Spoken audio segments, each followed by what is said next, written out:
January 4th, 2021, WrestleKingdom 15, Night 1 is officially in the books. And I think it's safe to say that professional wrestling this year has been off to an incredible start.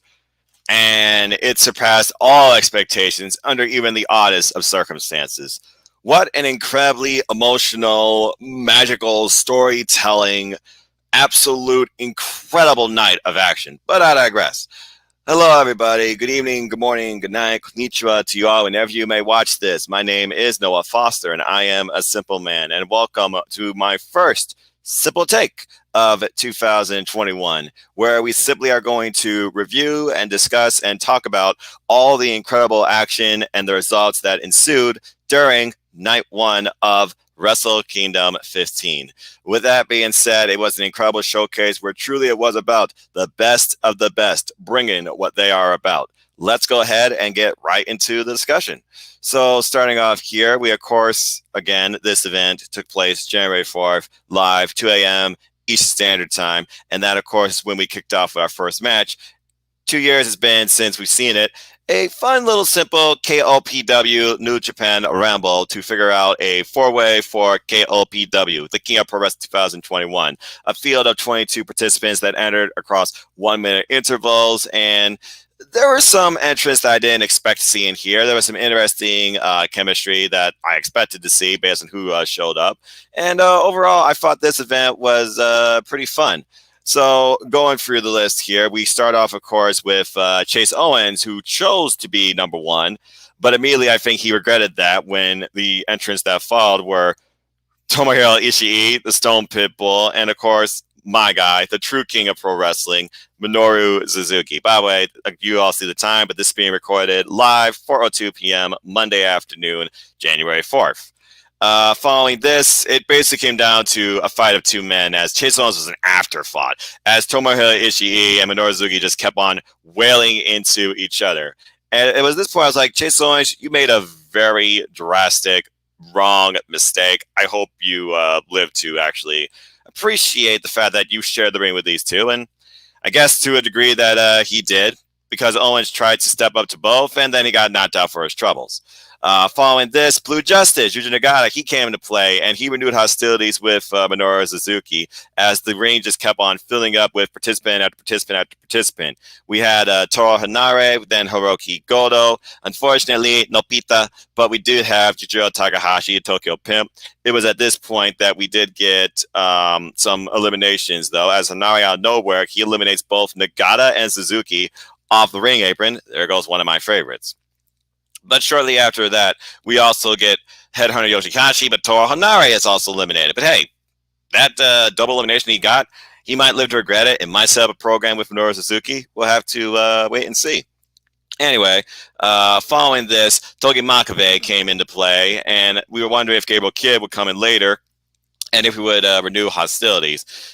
In the meantime, Goto and Yoshihashi, they basically came into play working with each other, but then they both got taken out by Togi Makabe. And Tomohiro Ishii was the last one standing for the six-men never openweight tag team champions. As Ishii exchanged chops with Makabe, but Homa came into play. Homa more so was there for his partner to begin with, and there was a bit of a chain effect. As Ishii chopped Makabe, Homa chopped Ishii.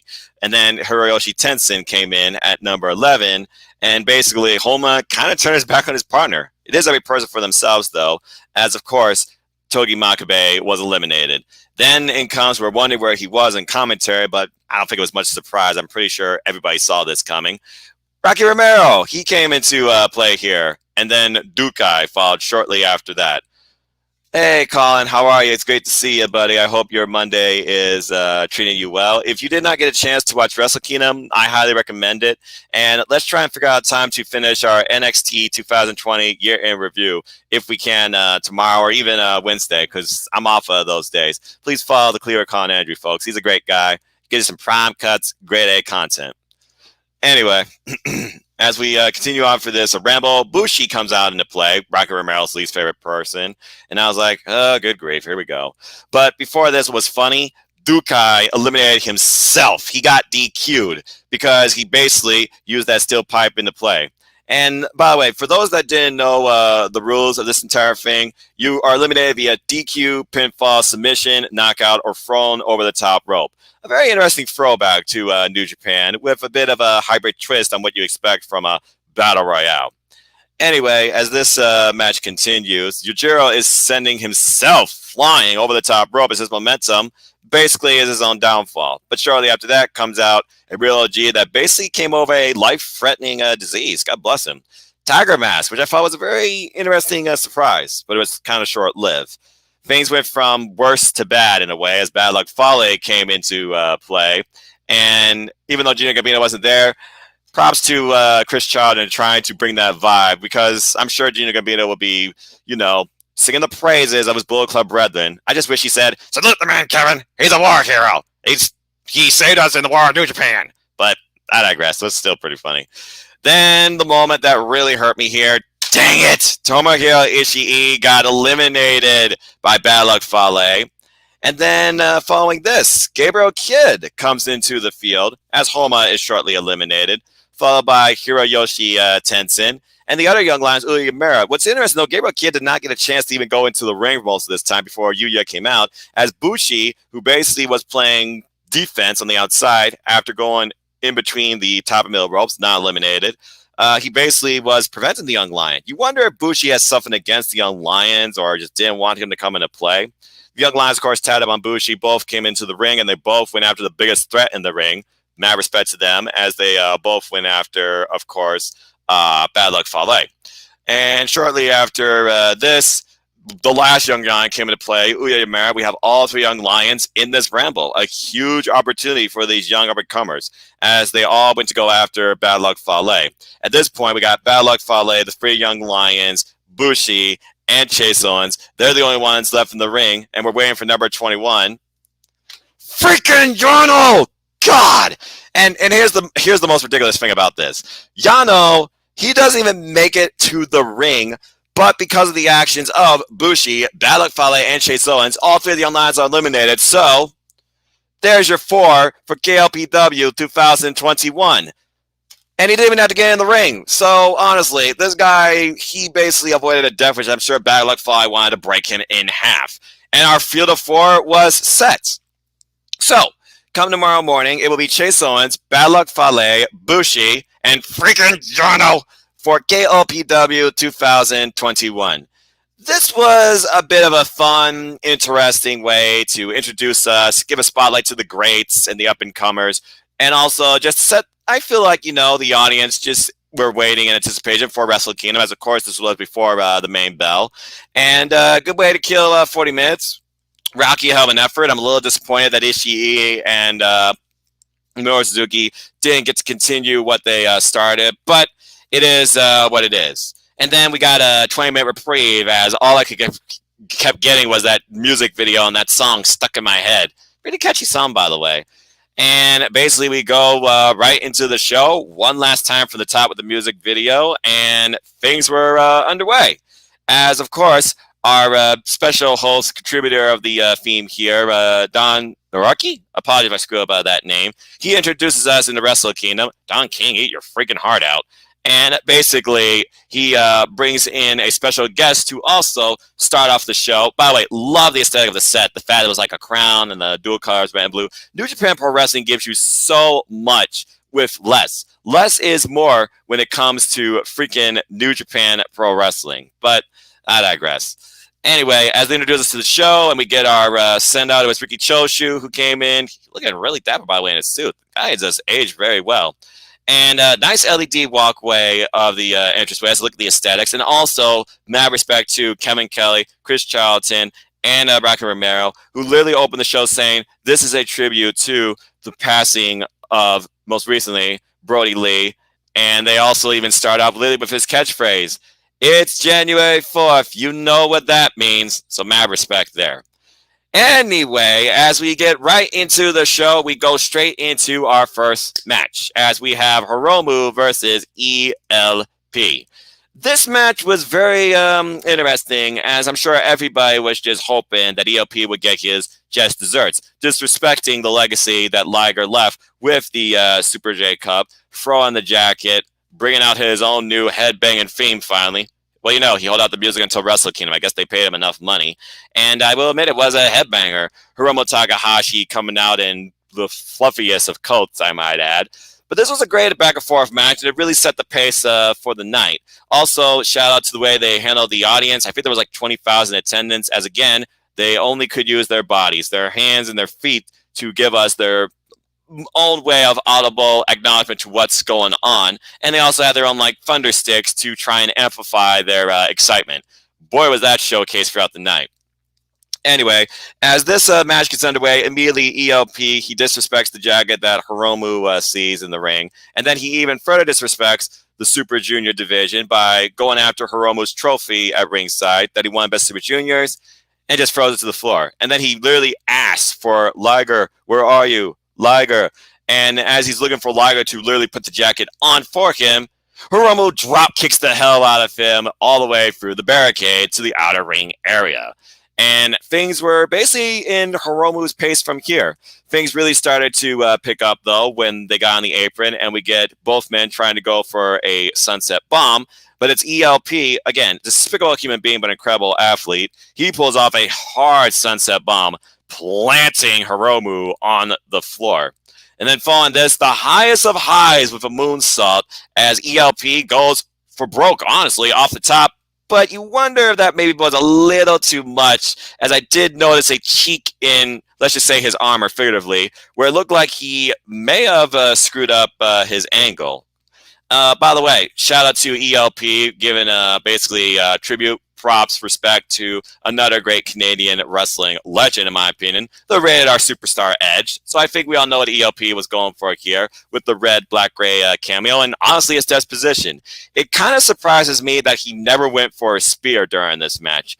But he certainly left all the things you could expect from ELP, as he was cocky, he felt he was in control, he took his time, and honestly, he was attacking the limbs of Hiromu, really working over the man's hand, which is not a bad strategy, because that hinders him from pulling off the time bomb. And that really came into play this match, as he tried to do moves as callouts to other Bullet Club leaders, including one, Kenny Omega, at one point going for a one-wing angel, but thankfully that got countered. Basically, from here, Hiromu pulls off a very interesting counter to one of his finishers, but it didn't matter, as ELP, he kind of lays him up on the top rope at one point, and I don't even know what the hell you call that. Was that like a senton from the corner across the top rope on Hiromu's body, just crashing on the man? That was a bit ridiculous. And, of course, he drove the nails down the man's back. Then we got a wheelbarrow driver later on, and things were in Hiromu's way until ELP once again started attacking the fingers, literally biting the man's hand, and then joint manipulation, going for Make-A-Wish. Hiromu, though, he fights back through all this adversity, pulls off the plunger, not enough power behind it. And literally, it looked like for a moment he was going to go for a bastard driver after countering another ELP move, but instead he just sits on him, more like a sunset driver. This match was very interesting as I continued to look at the pace and the way both these men were going in here. It wasn't like your high-speed 0 to 100 match you would expect usually from Hiromu. It was more calculated and aggressive. And things really turn in ELP's favor when the ref gets inadvertently knocked down, and then a dreaded low blow punch in the corner, followed by a Super Rana Flog Splash follow-up for a near fall. Hiromu survives all that madness. I feel like at this point, Gino would be saying, "Oh my!" I miss Gino being on commentary. I like his energy. And then following this, Hiromu, he tries to fight back, but ELP pulls off the Styles Clash, plants the guy. Still not enough to beat him. And literally following this, you would think ELP now, he's going to go all for broke here. And he kind of does, as he goes for a V-trigger, honestly, in the corner. But then Hiromu, he counters back, literally carrying out of ELP's ZR2 into a running DVD into the corner. And then following this, Hiromu, ELP, they're just duking it out among each other. Goes one last time for CR2 when he feels like he finally hindered Hiromu with a ridiculous thrust kick. The super kicks galore sharing this match among both men. Jesus. But it didn't matter, as I think ELP got too full of himself, as a CR2 counter into a roll-up gave Hiromu Takahashi the win. So Hiromu will advance January 5th to take on Taiji Ishimori for the IWGP Junior Heavyweight Championship. Again, ELP is an incredible in-ring athlete. I just wish he had a better attitude. But then again, this is Bullet Club. It's kind of what you would expect. He personifies that attitude, do anything to win, blah, blah, blah. But honestly, I felt like Hiromu was the right way to go here. He restored the honor of the Super J Cup, in my opinion. He also restores the foundation that is the junior division and what it stands for. Respect, high-octane competition. But as he leaves the ring, you got to wonder now, as he says, how's he going to do tomorrow with a broken hand? It's not going to be fun. ELP may have literally given Taiji Ishimori a target just to give him an easy win. But we'll have to wait and see. Overall, this was still a really good match and a great way to set the pace for the night.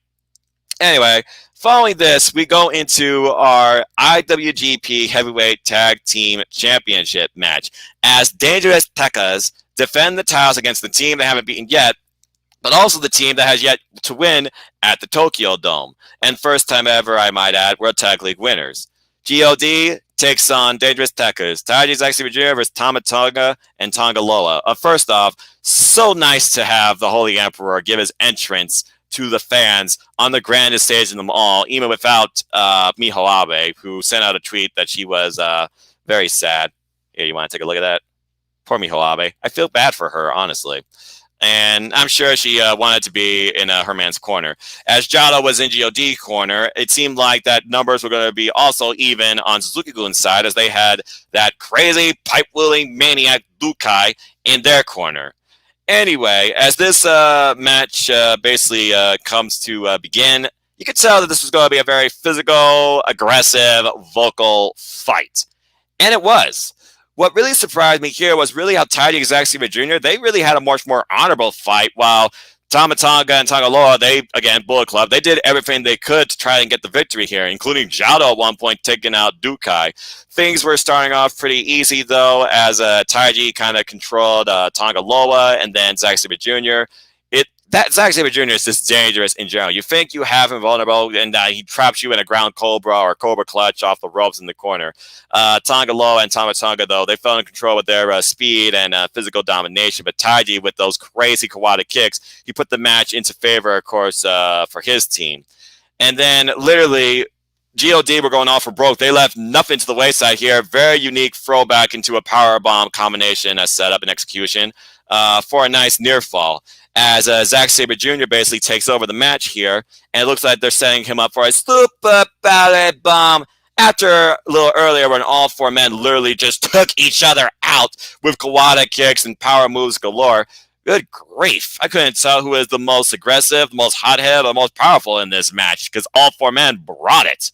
While Jado, of course, was calling the plays at ringside, he calls for the super power bomb. It looks like they're trying to set up on Zack Sabre Jr., and Zack Sabre Jr., he literally traps one half of GOD in a submission.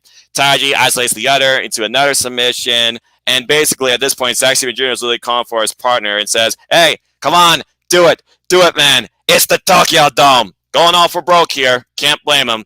Literally, Zack Sabre Jr. risking his own body with a ridiculous Tower of Doom spot brought onto him by his partner to try and get the win over GOD. Near fall. As things were back in favor for Dangerous Tekkers, Taiji gets the tag now on a very vulnerable Zack Sabre Jr. and just goes for axe bombers on everybody, literally calling out the axe bomber. And anyway, after this, it looked like that Taiji was ready to go into the next gear. For those that don't know, Taiji, he's got a very special move and attire. I wait for it. Not yet. Pants. Anyway, at this point, all four men, they're just going after each other at this point. Literally, we got a kick, we got a lariat, though, we got a big boot, and then we got another quad kick, and all four men are down again. All four of these men just literally laying out into each other. And then literally we find, I believe it was Tama Tonga and Taiji getting up and clashing with one another to the point that literally I thought they were going to knock each other out. And then Zack Sabre Jr., he tries to come into play for a save, but then gets gun stunned for his trouble, and that stood him freaking straight upright on his damn head. As Kevin Kelly with a good old JR shout says, good God almighty! As Taiji basically, he takes over here, goes off in one hell of a sequence, literally buzzsaw kicking, power bombing, and then Kawada kicking again, all members of God, basically on a 2-on-1 offense. And at this point, the pants come off. That is the move I always went on. That's when I know the match is going to the next level.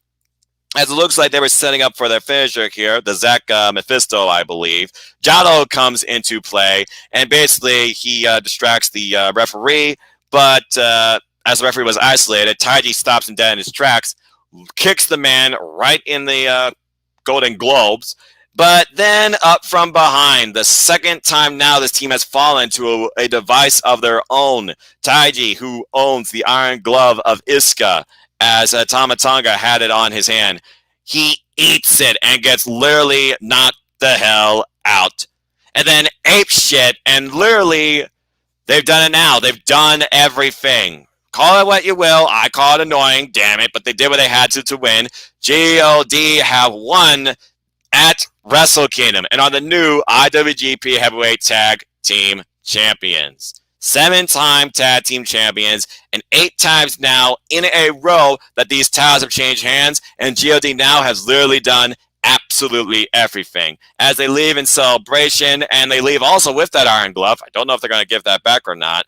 And all I could say is I truly respect the fight that Taiji and Zack Sabre Jr. brought. They truly left it all out there as they were out to prove a point why they were the better tag team, but they have yet to figure out how to beat God.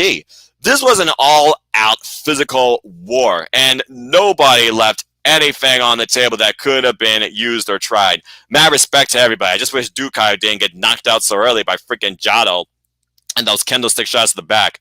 Honestly, that might have been the difference maker here because Dukai was nowhere to be found. All I know is this.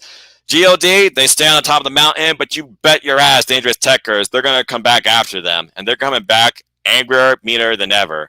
And maybe he just needs to pull off more of those dangerous T-backdrop moves, because at one point I thought he literally broke the man's neck. But I digress. Really awesome match. Great stuff. Congratulations to God, though. But damn it, I was annoyed by this. Anyway, as we move on to our next match to see who challenged IWGP U.S. Heavyweight Champion Jon Moxley, before the match even goes underway, holy shit. He says the Booger Man been watching, and it doesn't matter who wins this match. He's coming. Ladies and gentlemen, the Death Rider rises with a warning, and he waits for his opposition at NJPW Strong. As literally, we just get a video graphic, and it's freaking Jon Moxley holding the IWGP United States Championship in a New Japan Pro Wrestling ring in America at the LA Dojo in New Japan Pro Wrestling Strong. Oh my gosh, you talk about a pop for the night. I was figuring that he had to show up somehow in this and confront whoever is going to hold this case regardless. And he sent a warning before both these men even came out. As Kenta, the current right quarter, he risked that against Satoshi Kojima. This was a really great back and forth match, but I still was in awe and shock over the fact that Jon Moxley is coming back to compete under New Japan.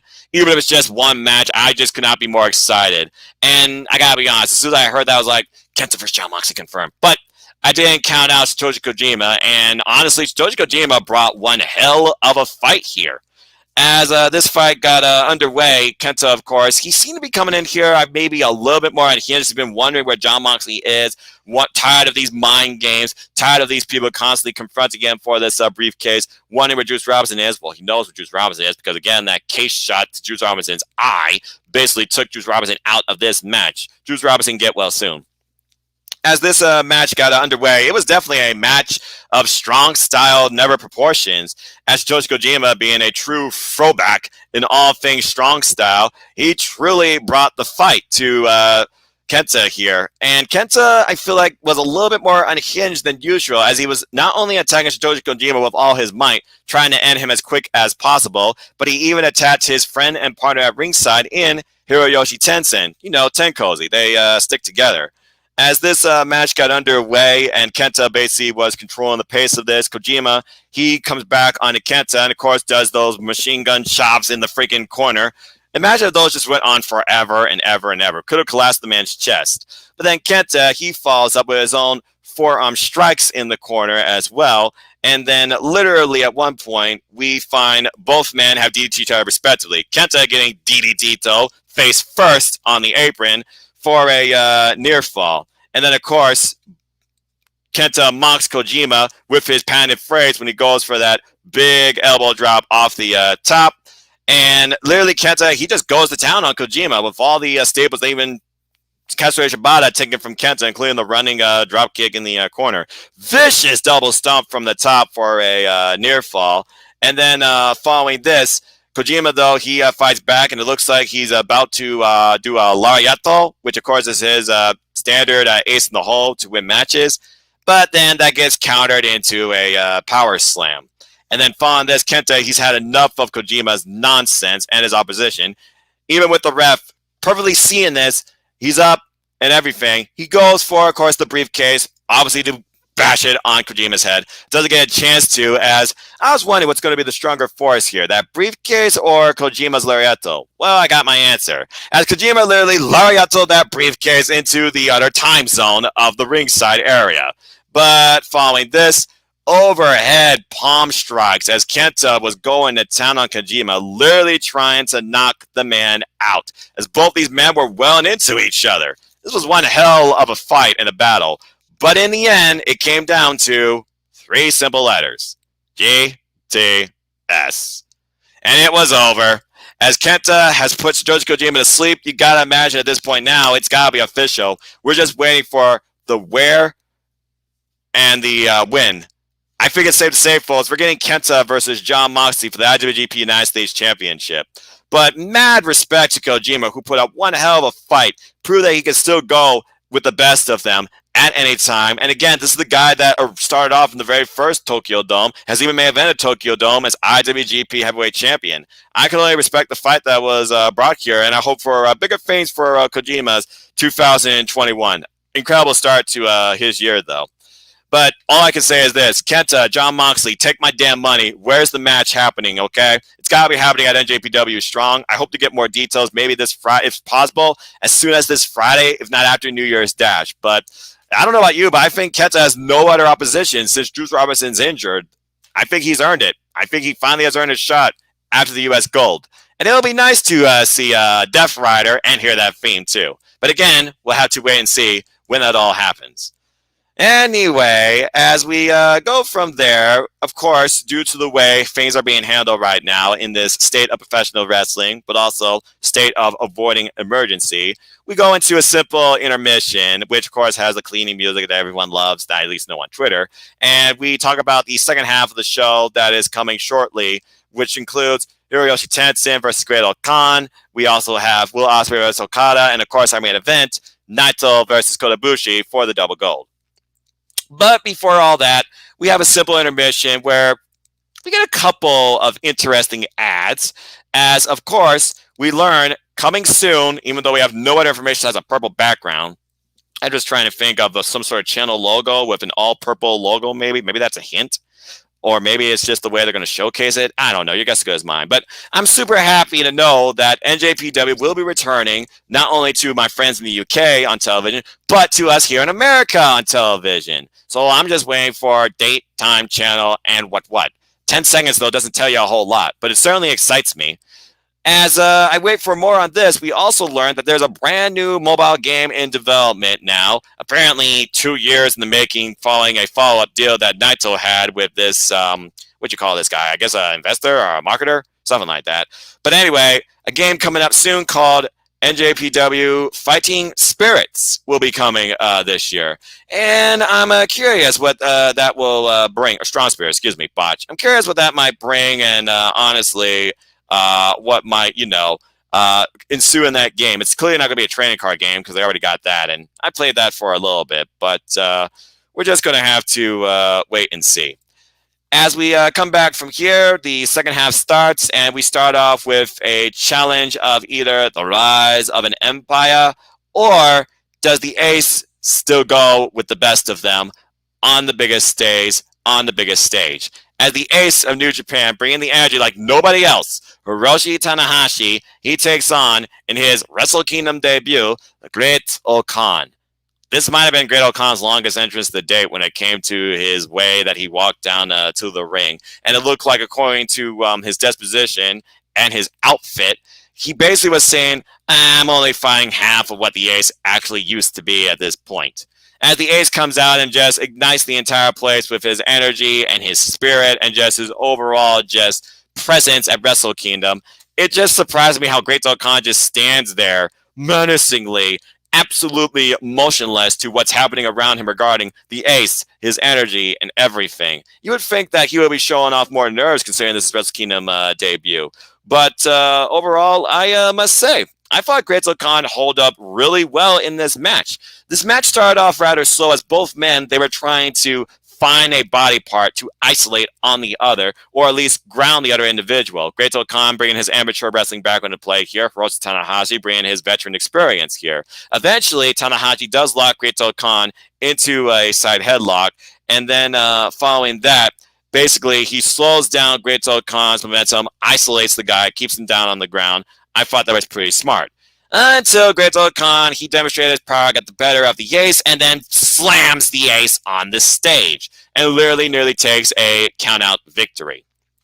As this match continues, and both men, again, still being very cautious, Great Khan, he's basically in control for a good part of this, unleashing those ridiculous Mongolian chops. The Ace tries to fight back, and even preventing the Ace at one point from skinning the cat with a Mongolian chop. It seems like everything was going in favor of Great Khan as he controlled the Ace's real estate. He controlled the ring. But until the Ace pulls off, I still believe one of the most ridiculously painful moves in the business, ouch, a dragon screw. And literally, that's when things finally went into the Ace's favor for a moment. Until the knees get planted into the mat.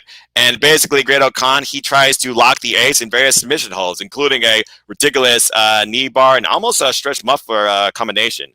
As the Ace, though, he continues to fight back from underneath. He does go to the ropes, not for the high fly flow, thankfully yet. I thought it'd be too soon for this, Riz. Pulls off a somersault senton, but you gotta wonder the damage to the Ace's back. I mean, is there one good body part right now on the Ace? Is there something that doesn't hurt him besides maybe his pride? Though he carries adversity with him every day. But I digress. Anyway, as this continued, though, literally, Great Khan is just hammering the man. More friggin' Mongolian chops with that shriek. And I think about what happened last year as he tries to get the Ace to submit. I was like, the Ace is not going to submit twice. You look at the resume of people that Tanahashi has beaten at Wrestle Kingdom. And again, he only lost to Chris Jericho last year via a simple Boston Crab hold. I just feel like Tanahashi was not going to go out the same way. Reverse suplex spot, though. Heavy impact on the Ace's knees as he plants Tanahashi face first. But again, at this point, Great Khan, he's ready to finish the guy. He goes for a chair. Tanahashi, though, he fights back from underneath, and it looks like he's about to use the chair. No. The Ace will never turn his back on what he stands for or his morals. He just simply tosses the chair out. As the Ace continues to fight forward with a sling blade and a couple of Tristan Souts, he finally goes high risk for it all. The high fly flow. But it gets denied as Great Khan looks like he's about to literally use his claw and slam him into the mat. Even at one point, hybrid claw submission attempt. But the Ace, he kept on fighting through. It still was not enough. Finally, takes down Great Khan, who's planted on his back via a Tristan shout again. Isolated in a spot. And literally, he pulls the high fly flow first to the man's back. Then immediately falls up, driven by high energy and the fans there. Another high fly flow. Ladies and gentlemen, the Ace still owns the Tokyo Dome. Don't count out the Ace yet. He's not ready to put it to the wayside yet. He's not ready to sit on the sidelines. Father Time, go F yourself. Hiroshi Tanahashi, he pulls out the win. And Great Khan, this was more so, I feel like, just a way to set up Great Khan for what we can expect from him, but also seeing how he can go with the best. And again, you can't go any better when it comes to taking on the Ace. So kudos to Great Khan. I think he's going to have a very flourishing career in New Japan Pro Wrestling. And I think it's off to an incredible start. He showed that he can go with the best of them. He really showed that he can really pace a match, which I feel like was more in favor of the Ace here, because the Ace didn't have to worry about speed so much. He just had to worry about outmaneuvering the guy. And it worked. So congratulations to Hiroshi Tanahashi on a huge, huge win to start for 2021. But something tells me that he and Great Khan are not done with each other yet. Okay, now we move on from there where we figure about the rise of an empire, or at least the foundation of it, and so far one member of it has fallen. Can the guy who's now leader but created this group lead by example? I don't know about y'all before I talk about this match, but all I can say is this. Not only was an empire risen, it was defined. Because there's one thing I know in professional wrestling, you do not need to win out of the gate to make a name for yourself. Holy hell, what a match. As Rainmaker, Kazuchika Okada, he took on former brother in Chaos, former brother honestly in pro wrestling that he loved like a brother too, and loves him as a pro wrestler, Will Ospreay. As Will Ospreay was out to make a name for himself once and for all over the standard bearer pretty much for the last 5 years, honestly, in Kazuchika Okada. As Okada subtly alluded to, compare this match to the way I have main evented the Tokyo Dome as IWGP Heavyweight Champion. Well, we definitely could do that. And literally Will Ospreay coming out as the now known, not assassin, but Commonwealth Kingpin. He basically comes out here with Bea Priestley. I have to admit, they were looking incredible, though. To that new Empire theme. Looks like they don't have like a logo yet. It's just, new Times New Roman font.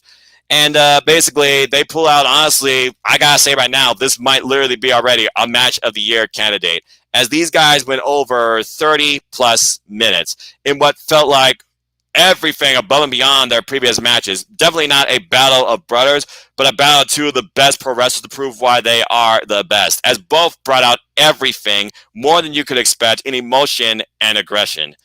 Holy hell. Okay, so the match slowly started off with Will Ospreay and Okada. Just, kind of exchange the ring. Okada, of course, had the speed advantage. Typical Okada moves. He traps him in the ropes, does the pound in the chest. Will Ospreay, though, he answers with a receipt of his own, punches the man in the face. And then following this, Will Ospreay, he's taken to the outside, and Okada goes over the top rope. When was the last time freaking Okada ever did that? And I was thinking during this match, it's been 1 year since the worst day of Okada's life. Well, 1 year and 1 day since he lost his championship. And I was wondering, where does he go from here? That's right, Colin. It was over 35 freaking minutes. Holy hell. Anyway, as this match started to get underway, Bea Priestley, by the way, she came up with her Stardom Tag Team Championship. So again, that's Stardom presence there. Still annoyed me how Hama and Peter weren't part of the show, but I digress. Anyway, this match really started to get underway, and I can only imagine what was going through Masahiro Chono's mind on commentary, who is a legend in his own right. But to think, both these young, brash, arrogant in their own ways, a lot of mannerisms shared between the two, just in the prime of their career. Okada's freaking 32, for God's sakes. Keep that in mind. Bea plays distraction, though. Will Ospreay, he capitalizes on this for a good portion of this match, literally draping the man over the apron, playing him on the floor. Looks like he was going to go for some devastating move across exposed floor with a very thin wood layering, but he never really got to use it. As this match started to really get into Ospreay's favor, Okada, he started to fight from underneath, as Bea Priestley kept on shouting from ringside, basically guiding her boy to try and beat the Rainmaker. Things once again got in Okada's favor with a ridiculous backdrop that sent Ospreay into the damn lights. Impact. Ouch. And literally, it's like, no matter what, Ospreay Okada, whenever it comes to these two in the ring, one of each other, you never know what you're going to get, but it's always a classic. The pinnacle timing of these two on some of these moves and counters is ridiculous. Of course, Okada, with his classic drop kick, several times throughout this, put the match to his favor. Ridiculous missile drop kick at one point on the outside of the ring, and a shotgun drop kick from the top rope sent Ospreay into another time zone. And then he literally goes for another drop kick at one point, sending Ospreay into the ropes. And Ospreay, how the hell do you time this? Jumping powerbomb out of nowhere. The sequence in doing that is absolutely unbelievable. And again, literally, Will Ospreay at one point, he has Kazuchika Okada dead to rights on the floor on the outside, but He does not want a count-out victory. He wants to prove a point here. But the last time he did this, it cost him in another big-time match. I believe it was with Zack Sabre Jr. And this was after pretty much Okada, I thought he was dead to rights after a ridiculous spot where we find both men along the barricade, and literally Ospreay gets the higher ground as it looks like Okada's about to plant the man on this exposed floor. What does Ospreay do? He deadlifts the man over the barricade and sidewind power slams him through a freaking table in the worst possible way you can hit a table back first. Damn. Anyway, as this match continued, though, because Ospreay wanted to beat the man clean and square in the middle of the ring, follow-up powerbomb combination, and it was not enough. We then find Ospreay and Okada once again on the apron by the exposed area, and Okada, with the difference maker, tombstone on the apron, and at this point, both men are completely down, and it thought we were going to get a double count. I was like, no, no, no, please, no. Anyway, as this match continues, Okada gets in the ring first, but unlike Ospreay, he does not go after Ospreay to get the match to continue or beat the man clean in the middle of the ring. He was willing to take the count-out victory, and he almost did. As Will Ospreay tries to fight from underneath, Okada felt very confident, very in control at this point, literally asking the man to get up. And honestly, it was just Okada being Okada, but it was like class Okada here, as we did get a bit, not quite, but a bit of a Rainmaker, a short arm Rainmaker. But then he goes right into the money clip, and I'm like, uh-oh, this is it. He's going to win with this. Don't win with this. I don't see Ospreay like losing to this, but he did have Ospreay trapped in this for a while until Ospreay somehow, some way, he freaking persevered and was able to counter out of the money clip for the first time, thanks to some help with Bea Priestley. And this match is just going into another level. As Bea, though, she then finds herself in the apron trying to play distraction again. She gets knocked up inadvertently by her own husband for her troubles. We're down to one-on-one. And once again, Ospreay finds himself trapped in the mic clip in the middle of the ring. I thought he was going to pass out. I was like, oh, God, I was down here somehow again. Damn it. But somehow, some way, Ospreay survives this extended money clip Cobra Clutch and reaches out the saving grace of his feet to hit the ropes. And we get a rope break. And then following this, Okada pretty much is just taking his time. He feels completely in control, like he could end this at any time. Ospreay wants to make a name off Okada. Okada's like, not today, kid. And literally, I thought he was taking too long here. I thought he was getting too full of himself. And honestly, I thought that would be his defeat. It almost was. As we find both men in the corner, and Ospreay out of nowhere, he fights back with a ridiculous forearm smash, and then pulls a ridiculous avalanche Spanish fly for another near fall. But still not enough. Ospreay, literally wincing breath, continues the fight going forward as this match is going further than any of their encounters before across New Japan Cups, G1 Climaxes, anniversary shows, you name it. He then goes for a rolling elbow and Os cutter combination. Okada kicks out of that. The drive, the anger, the will to win, and the fight both these men brought, it literally felt like that this could be our closer, and it wasn't. He then finally goes for the hidden blade, but this time from the front. He wants Okada to see it firsthand as he was ready to end him. And then he eats a friggin' dropkick for his troubles. And then finally, it took 366 days. I was wondering who could do it. It was this man and what he did, not only to Okada, but in this fight that finally brought it back. Rainmaker in full effect turns Ospreay inside out, upside down, and literally following this, Ospreay, though, he fights up from underneath and plants Okada with a jumping tombstone and gives Okada his own version of a Rainmaker. But Okada freaking kicks out. Holy hell. And this is the point where they literally just tell us, guys, this match has been going on for 35 minutes. What? 35 minutes? I couldn't believe it. And as this match continued to reach basically the end of itself, where both men were just fighting into each other, trying to go for that one last big move to end it, it was one last emphatic Okada classic Rainmaker that gave Okada the win. Holy freaking hell, what a damn match. an absolute emotional journey, not only for the fans and the two men in the ring that they took us on, but just for each other, but also just Rocky Romero in general, who looks at both these guys as brothers, his best friend, and somebody he once called a best friend, who said that Chaos would be endorsing literally if he was to start his own, faction. And honestly, you wonder, does this hurt the Empire? Absolutely freaking not. Again, an Empire did rise tonight. It was made in defeat. You are not going to forget the name Will Ospreay after what we saw tonight. He's only going to go up from here. This was a match worthy of closing the Tokyo Dome under the right circumstances. I couldn't be happier with the way this played out, and honestly, I'm just glad to see finally Okada getting his head on straight and going back to what brought him to the dance, the friggin' Rainmaker, because that is what you are. You are the Rainmaker, okay? And again, if Ospreay actually pulled off the Stormbreaker, which is the one move he did not successfully pull off here, this whole entire result might have been an absolute different story. Bottom line is this, though. Okada, welcome back. Ospreay, thank you. What a hell of a match. If Meltzer doesn't give this match at least 5.25 stars, I'll be bloody shocked. Good Lord Almighty. Now you gotta wonder, though, where does Okada go from here?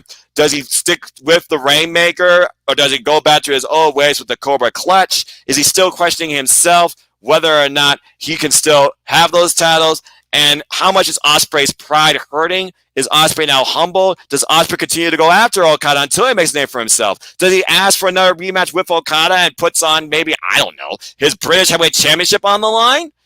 I don't know, but honestly, a match like this, you're going to have to really build it a special way to give us a match that can top this with these two one-on-one. But again, when it comes to Okada and Ospreay, instant chemistry, instant classic. This was their best match to date. Not only in one-on-one action, but honestly probably in both men's careers. What an incredible affair. My God. Well, I thought literally that, after that, what could top it? I didn't think nothing could top it. Well, I was wrong. Because believe it or not, this was not the end of the show. There was still one match left in our double main event, they called it, rightfully deserved. As we finally see now who leaves with the double gold. As Tetsuya Naito defends the IWGP Heavyweight and Intercontinental Championships against Kota Ibushi. And the only thing I was going through my mind during this match as it was being told for the VTR was, Lord help their freaking necks. And literally, all I could say during this match is just faded breath, no words, just hold my breath. As literally we learned there's a doctor at ringside just waiting to be involved, knowing how dangerous these two can handle each other. And boy, did they take all the friggin' risks in the world on each other's necks and heads. Anyway, as this match began, it was certainly something special for Tetsuya Naito, who finally entered in the main event as a champion, but also as a double champion. And again, familiar turf for Kota Ibushi, he enters in as challenger. Can he come out the victor? Well, let's go ahead and talk about this match, because honestly, I was like, the only way this match can top the other one is if it goes over 40 minutes. But could both these men literally risk each other's health that long? Well, I guess they kind of did. As this match started off rather slow, steady, you could tell there was a sense of excitement, fear, suspense, love, and hatred. Not only among these two men in the ring, but I'm pretty sure everybody in the Tokyo Dome, commentary included. And again, I just see these two men, they start squaring off one another, feeling at each other. Naito with a subtle smile, and I'm like, oh boy, he's got dangerous thoughts in his mind. And Kota with the smile back's like, good, I'm glad you got dangerous thoughts. Let's go ahead and try and kill each other. As one of my friends on Twitter say, we're about to witness a murder. Boy, she was not friggin' wrong. Anyway, I was saying as this match started, both would be lucky to walk out on their own feet come the end of this. And at one point, we get a nice escape out of a side headlock. And then our first brutal spot of the match, suplex on his freaking head on the entranceway by Naito. And Ibushi's the first one to basically risk his own health, head, and neck. As literally, Naito's like, I'm just going to wait for you, tranquilo. There was no way this was going to be a freaking count out, all right? As Naito falls on this match barely started, folks. As he goes for a pinfall, one counts, okay? One counts. Anyway, as we talk about the doctor at ringside slowly etching his way ever forward every minute of this match, Naito basically, I felt like, was out here to prove something, not only to himself, but to Kota Ibushi. As again, he feels like he's out to do everything he can before Father Time catches up with him, because he realizes the state of his well-being. At least somebody does. Anyway, as we continue on from here, there's a hanging net breaker, and Ibushi bumps his head on the rail, but it looks like it was done in a safer manner, to the point Ibushi protected himself, because that, honestly, could have been devastating and probably concussion-causing. I was really scared during that spot. Again, Kota Ibushi's well-being literally being put at risk by Tetsuya Naito, and both men are loving it. What the hell is wrong with you? And I'm just wondering, like, okay, we've seen two crazy spots. Both these men are picking up one another with each other when it comes to a mat game, and we're already 15 minutes in. I'm like, what? This match barely started, it feels like. That's absolutely ridiculous. At this point, though, we get Gloria, and then I still think these two are feeling out each other, wondering how far they can go. As it looks like Kota Ibushi is taking more of the punishment from Tetsuya Naito, and Naito's control on the early half of this match. But both men continue to subtly smile at each other and come at each other. And literally, we find both men on the apron, and it looks like he's setting him up for that devastating spot he did to him at freaking Dominion 2019, where we thought the man was dead. But then out of nowhere, a freaking pop-up Rana from the apron to the floor, letting Naito head first, and Naito on his knee awkwardly. And I'm like, holy hell, what a counter, what a spot. Both men down on the freaking floor. That was devastating right there. And then literally from there, we get a follow-up spot as both men do find their way in the ring before the 20 count. And we get a ridiculous Poison Rana, followed out of nowhere by a Destino for our first near fall of the match.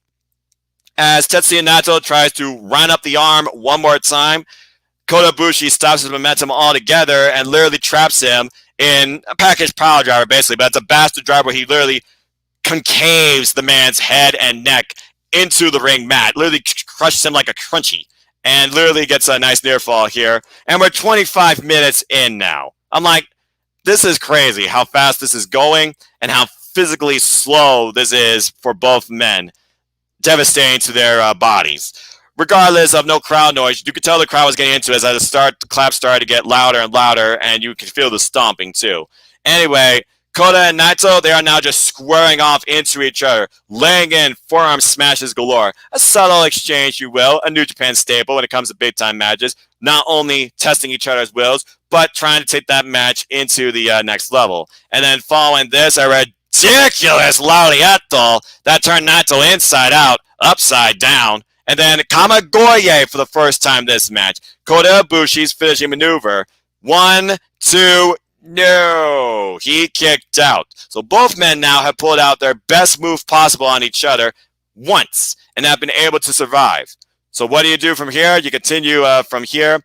And basically, Kota Ibushi goes all for broke again, just like last year against Okada. He goes for that fingerless splash out of the corner and crashes and burns. And following this, Naito capitalizes with another Destino. Much closer near fall. Keyword near fall. Still not enough. As Kota Ibushi kicks out. At this point, I'm like, what the hell are either of these two men made of? This is absolutely ridiculous. And then following this, Naito, he basically unleashes his own warrior spirit, it seems, crying out in anger, but also pride. He's ready to end this guy once and for all. Goes for the Destino one more time, but before he could finish the wraparound, and I might add, Kota Ibushi, at this point, he had his knee pad down. Bang! With a V-trigger. Shout out to one former Golden Lover. And literally exposed knee, Kamagoye, and finally, freaking finally, maybe a one-year story in the making, but honestly a career-waiting moment. Kota Ibushi has won the main event of the Tokyo Dome at WrestleKingdom. He has overcome Tetsuya Naito and has finally done what he's wanted to do with these titles since the beginning of his career. He has now united them both, the best and the strongest titles together, and is now the double champion. He has literally become what he wanted to be, God with capital G.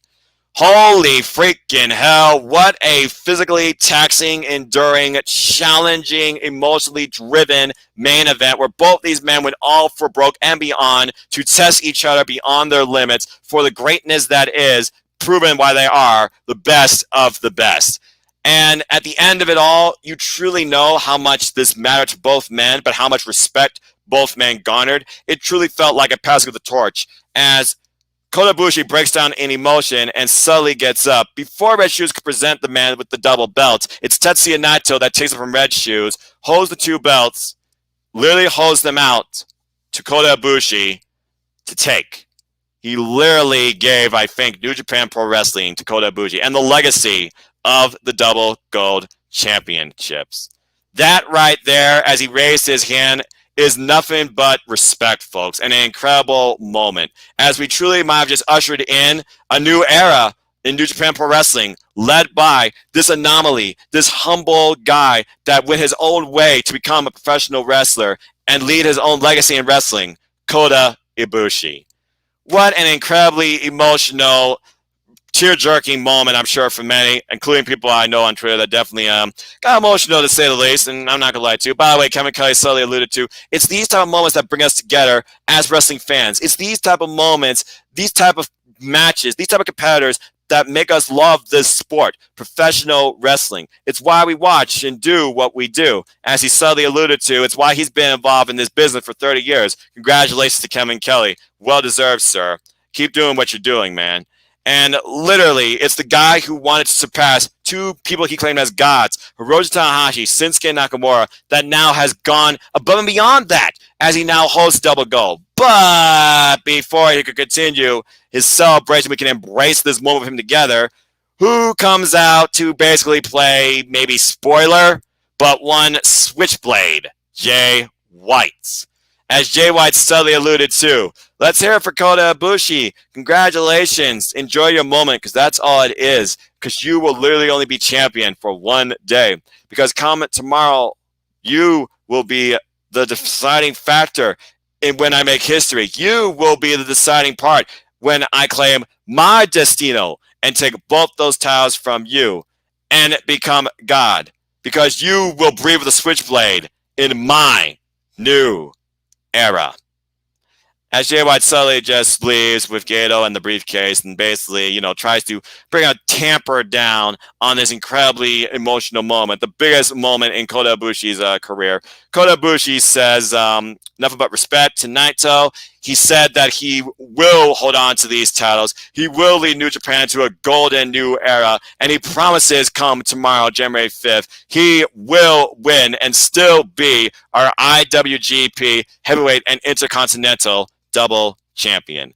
And we send it off with a bang as he walks up the entranceway, holding his head up high with both those towels, the pyro fireworks galore as commentary embraces one another, that they were able to be together for this incredible moment, back together in Japan. We were back together as fans, all under one roof, a celebration of pro wrestling in the start of New Japan Pro Wrestling's 2021. You couldn't have asked for a more powerful, emotional, incredible start to pro wrestling this year in general. Thank you, New Japan Pro Wrestling. My God, what an incredible night. Well, with that being said, folks, there was no immediate backstage commentary, but I believe there was some later on, so I definitely will go back through and watch that. I'm sure everybody had a lot to say, regardless of wins and losses. I truly don't think there were no losers here tonight in any of the matches we saw. Everybody brought out incredible fights, brought out everything they could, solely because it's the Tokyo Dome. Why wouldn't you do absolutely everything freaking possible, So with that being said, Jay White's proclamation is a promise or bravado. You be the judge. Jay White, he feels like he's had this plan literally since last year. Now, can he follow up on it? Can Kota Ibushi's greatest moment lead to the ultimate dismay? And will Jay White, in many people's opinion, finally become above everybody else and claim his rightful spot at the top of New Japan Pro Wrestling? We're going to have to wait and see. But as I already alluded to in my predictions, the Golden Star now needs to lead New Japan, in my opinion. It's his time. He deserves to. I truly believe this is just the beginning of an incredible start to the career and the next step in the legacy that is Kota Ibushi. I don't see Kota Ibushi losing these titles. I just can't. That's my personal opinion. With that being said, it was an absolute incredible night that brought us all together under one fame, professional wrestling. I could not be happier with what I saw, and I hope you all thoroughly enjoyed this simple takeaway, reviews, recap, discussion special, and I hope you all give a chance, if you haven't already, to New Japan Pro Wrestling too. Thank you all so much for tuning in.